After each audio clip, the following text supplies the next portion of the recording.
En esta mañana, como estamos acostumbrados, saben ustedes que COPE Guadalajara y COPE Sigüenza tenemos el empeño de darles a ustedes claves para entender cómo está la situación actualmente en nuestra sociedad. Y como siempre, también tenemos con nosotros a un gurú de este tema del empleo, Diony Contreras, autor de Inteligencia Emocional para Desempleados. Diony, buenos días. Buenos días. Seguimos en esta clave de ayudar a todos nuestros oyentes a conocer cuál es la situación que estamos viviendo en nuestro país actualmente. Y a este respecto, hace unos días que se publicó un estudio, Crisis y Contrato Social, los jóvenes en la sociedad del futuro. Un estudio que ha realizado el Centro Reina Sofía sobre adolescencia y juventud.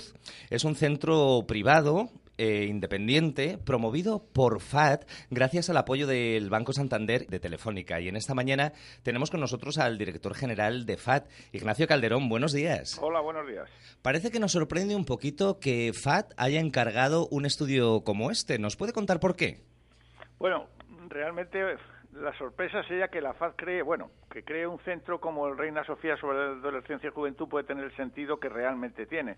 Nosotros siempre los jóvenes han sido un objetivo prioritario de la prevención del consumo de drogas de la FAD, por una cuestión de lógica aplastante, ¿no?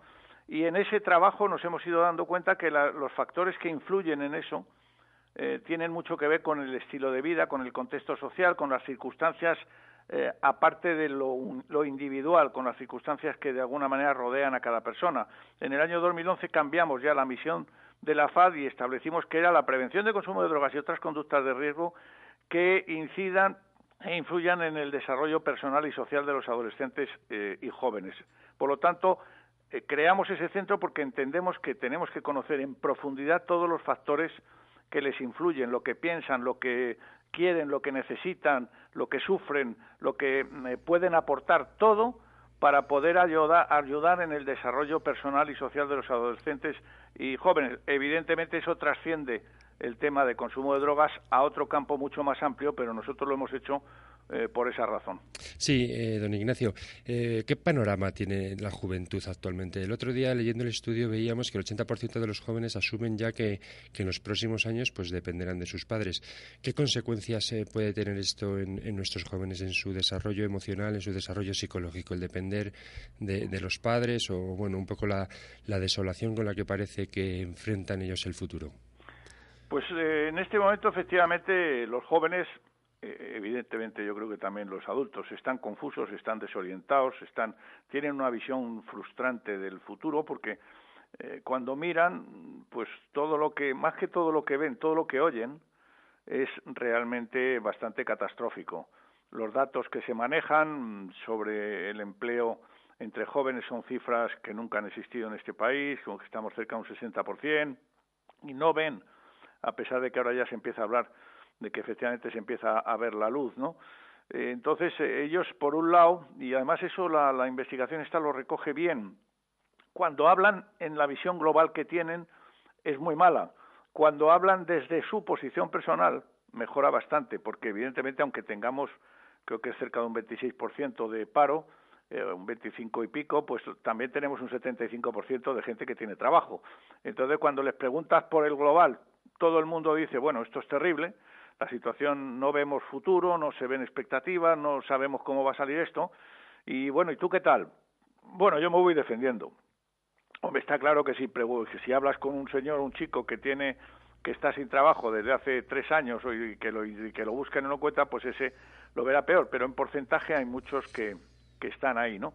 Entonces, yo creo que ellos, y la investigación también mueve esos aspectos que yo creo que son importantes, señalando que más del 70% creen que el mayor problema que tienen es el empleo, indudablemente, cosa que es verdad, porque el empleo no solo es el hecho de poner en marcha un proyecto vital que es fundamental para el desarrollo de la persona, tener una actividad, es que además es vital para poder tener una familia, para poderte emancipar, para todo, es la puerta de entrada al desarrollo personal y social, ese que a la FAD nos preocupa tanto, ¿no? Entonces, en eso yo creo que están desorientados, están preocupados, pero por otro lado, a mí la investigación me ha producido un efecto que quizá yo he querido llevar a lo optimista, por intentar partir de algo que nos permita hacer lo que tendríamos que hacer, pero desde el optimismo en vez de desde el pesimismo, que yo creo que es más eficaz, me da la impresión de que de alguna manera se han dado cuenta de la realidad y se empiezan a movilizar. Están dispuestos a muchas cosas, la disposición es fundamental, la implicación de los jóvenes es clave. Yo defiendo constantemente que estamos entrando en otro modelo de sociedad. Se está produciendo una transformación total y absoluta del sistema. Y para que esa transformación, ese cambio tan profundo, tenga el sentido que todos queremos, hay que hacerlo entre todos. Por supuesto, contando con el colectivo joven y a poder ser hombro con hombro con los adultos. Cada uno aporta una posición diferente. Y si no lo hacemos así, el resultado no será bueno. Quizá eso sea uno de los efectos positivos de esta crisis, ¿no? Hace unas semanas hablábamos de la resiliencia y de cómo salir transformados e incluso fortalecidos de este momento duro de desempleo, de crisis social y económica. El título de este estudio es Crisis y contrato social, y quizá para no andar perdidos nosotros sería positivo que definiéramos, qué entendemos por ese contrato social. Sí. Eso es importante, efectivamente. Vamos a ver, el contrato social de alguna manera es una especie de contrato tácito entre los adultos y los jóvenes, que se produce y que el adulto al joven, al adolescente, le dice: prepárate, estudia, compórtate, fórmate, crece, y a cambio yo te facilitaré la integración social, te facilitaré el acceso al trabajo, la posibilidad de crear una familia, te daré todas esas contrapartidas a ese esfuerzo inicial que te pido para que esto pueda seguir funcionando. ¿Qué ha pasado? Y eso me parece un tema grave, quizá lo más grave casi con el empleo que podemos tener. Lo que ha pasado es que ellos ahora con razón dicen: oiga, yo he cumplido lo mío, ¿qué hay de lo suyo? Porque yo no veo que aquí eso que usted me prometió a cambio de mi comportamiento se produzca. Por lo tanto, corremos un riesgo que yo creo que de alguna manera se produce en muchas ocasiones, de que rompan el diálogo con el adulto. Es decir, bueno, me has trajinado, me has corrido la mano, me has engañado, no me has dado lo que me has prometido y yo he cumplido lo mío, por lo tanto, contigo tengo poco que hablar. Intentaré con mi gente, con mi grupo, con mi colectivo común, hacer lo que podamos e ir para adelante. Eso sería de una gravedad extrema y yo creo que los adultos tenemos que hacer un esfuerzo enorme por restañar esa posición. Es posible que los adultos nos hayamos equivocado, es posible que hayamos hecho cosas mal, es posible que haya evidentemente una responsabilidad en lo que ha pasado, que también trasciende porque hay una crisis internacional que está ahí. Todo eso es posible, pero hay que superar y hay que cogerse del hombro y decir: oye, vamos a ver cómo vemos la salida de esto, qué podemos aportar, esta visión. Por eso el Centro Reina Sofía va a hacer bastantes más investigaciones. Yo creo que este año 2014 vamos a presentar como 3 o 4 de distintos aspectos para entrar muy en profundidad en los problemas, propuestas, posiciones, disposiciones de los jóvenes, porque entendemos que la sociedad adulta las tiene que conocer, las tiene que tomar en cuenta y les tiene que dar voz y voto. Y sobre todo pueden ser un termómetro también quizá pues para este cambio de sociedad al que nos enfrentamos, como usted nos decía antes. Y en este cambio los jóvenes también tendrán que cambiar quizá de paradigma. Vamos a ver, aquí yo, y eso es opinión personal, no se desprende nada, pero yo la tengo por lo menos para mí muy clara. Yo creo que estamos entrando en un nuevo mundo, por decirlo de una manera, que va a necesitar nuevas personas o personas con unas visiones y disposiciones distintas, porque todo va a ser diferente. En esta investigación ya se señala, y yo sé que hay gente que no le gusta de los jóvenes, porque dicen: pues no estamos dispuestos a aceptar cualquier cosa, porque también hay una cuestión que para mí sale de esto. Yo creo que no es bueno que analicemos todo referenciándolo al pasado. Uh-huh. Primero, por un lado, a lo que había, porque no va a volver a ser igual, y segundo, solo a quién tenía la culpa de esto. Porque la clave está en que referenciemos a qué tenemos que hacer para salir de la situación negativa en la que estamos. ¿Qué han hecho los jóvenes?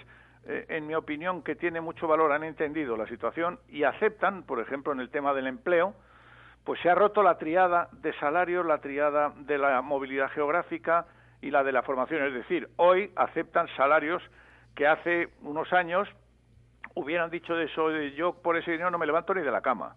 Uh-huh. Bueno, pues hoy, y eso no es ni un insulto ni es negativo, porque no quiere decir que acepten eso de buen grado. Aceptan eso, yo creo que porque es lo que hay y están dispuestos a cambiarlo. Es una situación que no nos queda más remedio en este momento. Necesitamos estar activos y necesitamos participar desde dentro para cambiarlo, y lo intentaremos cambiar. La movilidad geográfica es otra cosa alucinante en el cambio. Es decir, hace pocos años un joven te podía decir, no, bueno, me han ofrecido un trabajo, pero hay que ir media hora en tren para ir y otra media, me paso el día en el tren, vamos, ni hablar, porque tenía otras oportunidades muy próximas, que ahora se van a Kamandú. Sí, el otro día decía Manuel Herrera, profesor de Sociología de la UNED, que el mundo que hemos vivido se ha acabado, ¿no? Sí. Entonces, en ese sentido, bueno, vamos a asistir a un cambio de muchísimos paradigmas, ¿no? ¿Hasta qué punto puede constituir la pérdida del trabajo de nuestros jóvenes o que no lo encuentren un factor de riesgo para comportamientos indeseables, ¿no? Como el consumo de drogas, etcétera? Es decir, esta generación, ¿hasta qué punto va a tener que lidiar con un factor de riesgo duro? Vamos a ver, va a tener que lidiar indudablemente. Nosotros acabamos de terminar otra investigación que presentaremos, yo creo que dentro de un mes, que es con la metodología Delphi. Hemos preguntado a 11, los mejores 11 expertos que hemos encontrado en España del tema sociológico, del tema de que nos hayan podido hacer una interpretación de cuál va a ser el futuro de los próximos 5 años en el país, incluso desde el punto de vista de jóvenes y de relaciones intergeneracionales. Ahí ya anticipo un poquito, pero ellos ven que en los próximos 5 años la cosa va a estar bastante dura, sobre todo en el tema del empleo.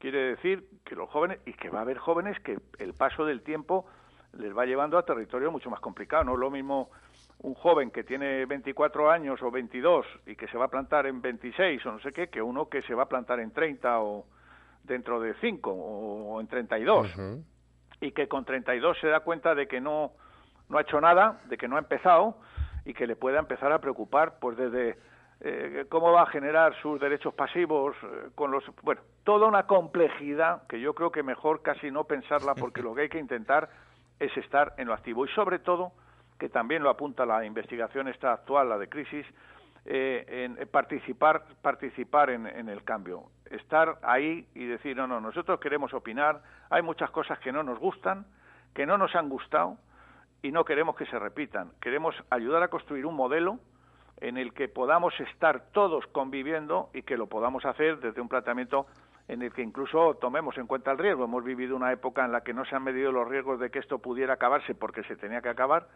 sino que lo que hemos ido es alegría y cohetes porque la fiesta estaba ahí. Claro. Y entonces, esa reconstrucción del modelo yo creo que hay que hacerla contando con todos estos jóvenes. Indudablemente va a haber jóvenes que sufran, también se demuestra en la investigación, la clase social afecta notablemente al sufrimiento.